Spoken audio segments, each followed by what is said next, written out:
Hello students. As I told you that I will send you the video of the chapter. So I am here creating the video. Listen to this video carefully. You will get to know about the chapter thoroughly. The name of the chapter is The Chocolate Room.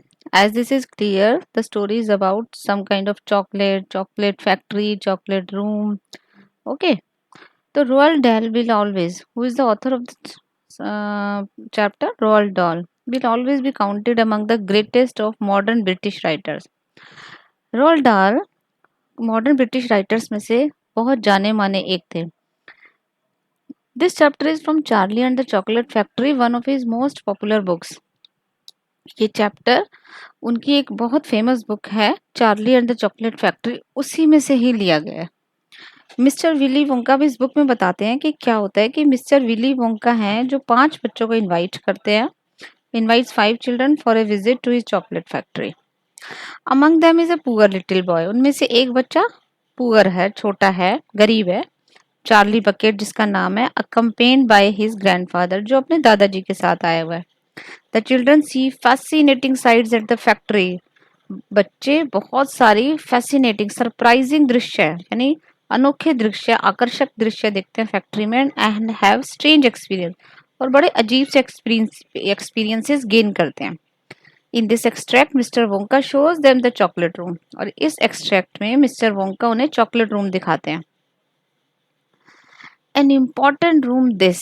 अब mister Wonka उनको उस room की तरफ ले जाते हैं. बड़ा important room है. Cried mister Wonka taking a bunch of keys from his pocket and slipping one into the keyhole of the door. Mister Wonka अपनी जेब से, पॉकेट से बंच ऑफ कीज, बंच क्या होता है मैंने आपको बताया था, कलेक्टिव नाउन. ओके. चाबी का गुच्छा निकालते हैं और बड़ी चिल्लाते खुशी से बता रहे होते हैं, और उनमें से एक चाबी निकालकर डोर के की होल में डाल देते हैं और बताते हैं कि बहुत इंपॉर्टेंट रूम है ये. This is the nerve centre of the whole factory. भाई नर्व सेंटर क्या होता है? जैसे हमारी बॉडी में ब्रेन होता है, ब्रेन से ही हमें इंफॉर्मेशन मिलती है, किसी चीज के बारे में पता चलता है, तो हमारी ब्रेन जो है वो नर्व सेंटर है, main part of the body. Similarly chocolate room is the nerve centre of the whole factory. Chocolate room उस फैक्ट्री का नर्व सेंटर है. The heart of the whole business, पूरे बिजनेस का heart. जैसे कहते हैं हमारी पूरी बॉडी का हार्ट क्या होता है, सबसे मेन पार्ट, मेन ऑर्गन्स में से आते हैं ये चीजें. सिमिलरली यहाँ पे वो उसको हार्ट और उसको नर्व सिस्टम बताते हैं. एंड सो ब्यूटीफुल, बहुत सुंदर है वो, ये भी कहते हैं. I insist upon my rooms being beautiful. मैं हमेशा इस बात की कोशिश करता हूँ कि मेरे रूम्स, माई रूम्स लिखा है इधर, रूम नहीं, माई रूम्स बीइंग ब्यूटीफुल, हमेशा अच्छे दिखे. I can't abide ugliness in factories. Abide का मीनिंग देखो यहाँ आपको दिया हुआ है. I can't tolerate ugliness. अगली किसका अपोजिट होता है? ब्यूटीफुल का अपोजिट अगली, यानी बदसूरत. यानी मुझे कोई भी खराब चीज फैक्ट्री में बर्दाश्त नहीं है, वो टॉलरेट नहीं कर सकते. इन वी गो देन, जब हम अंदर जाएंगे देखते हैं. But do be careful my dear children, don't lose your heads, don't get over excited, keep very calm. यहाँ पे मिस्टर विंकी वोला कहते हैं, सॉरी मैं नाम शायद दूसरा ले गई, मिस्टर वोंका. यहाँ पर मिस्टर वोंका कहते हैं कि बच्चों जब तुम अंदर जाओ तो डोंट लूज योर हेड्स, यानी अपना कंट्रोल मत खोना. डोंट गेट ओवर एक्साइटेड, ज्यादा एक्साइटेड भी मत हो जाना.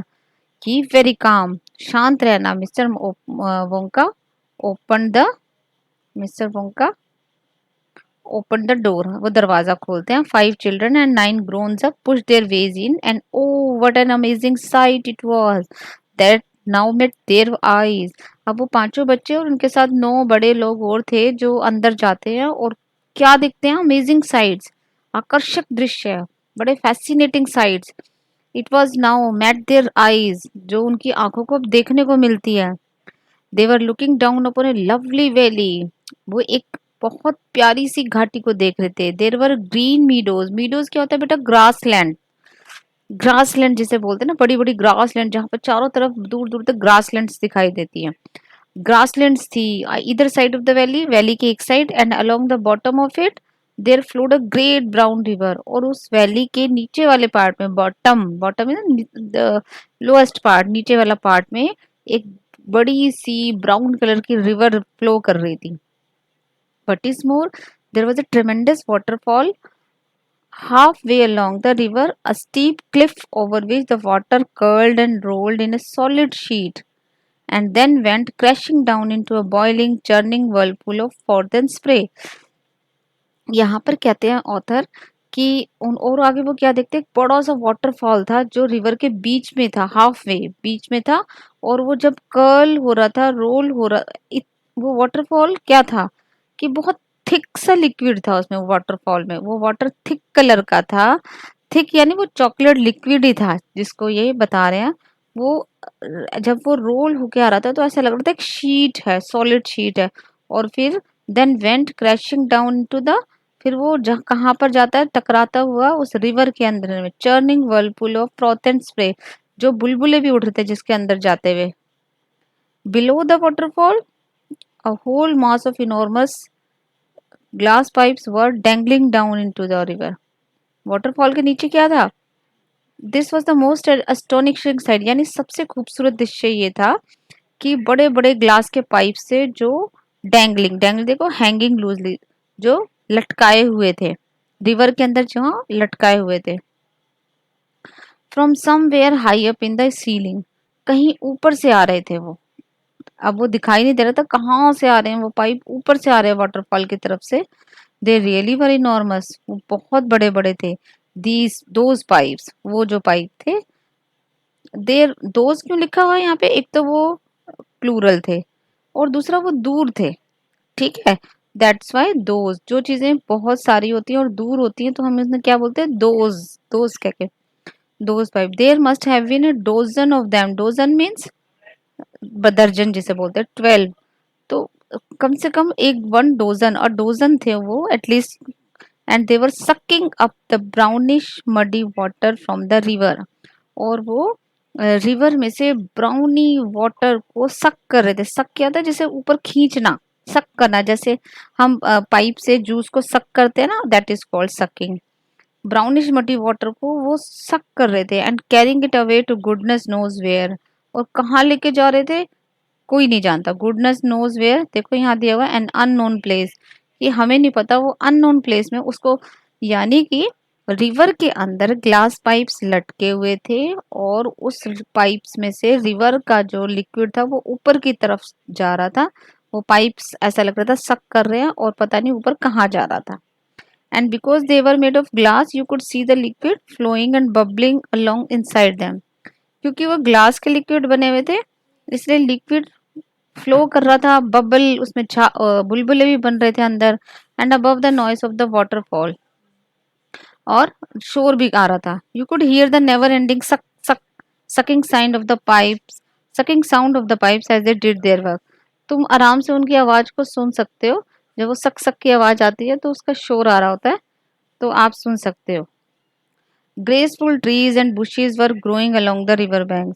ग्रेसफुल ट्रीज, सुंदर सुंदर ट्रीज जो बहुत अच्छे लग रहे थे, झाड़ियाँ रिवर के, नदी के किनारे पर देखी जा सकती थी। वीपिंग विलोज, भाई वीपिंग विलोज क्या होता है?